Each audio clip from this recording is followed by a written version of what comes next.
श्रुति सांगरे मु आ मो भाई तांको कार्य रे एते अनुप्राणित हेइथिलु दिव्यांग मानकु नेकी नाटक करछि केवल ओडिसा रे नुहे ओडिसा बाहर मध्य ए जीवन रो सार्थकता हला तांको उपरे पादे आकाश चलचित्र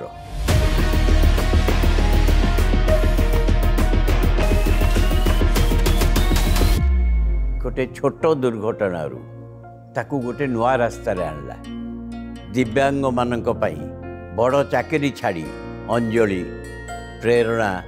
सक्षम यही सब अनुष्ठान को नहीं निज जीवन उत्सर्ग कर अनेक सम्मान पाई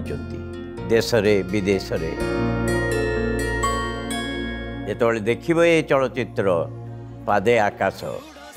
सेतबेले निश्चय अनुभव करिवे ये जीवन केवल निज पाई नुहे ये जीवन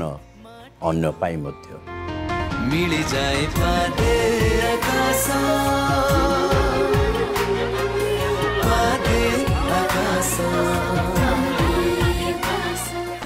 शुभ मुक्ति एप्रिल 11 तारिख आपणक निकटस्थ सिनेमा हॉल रे।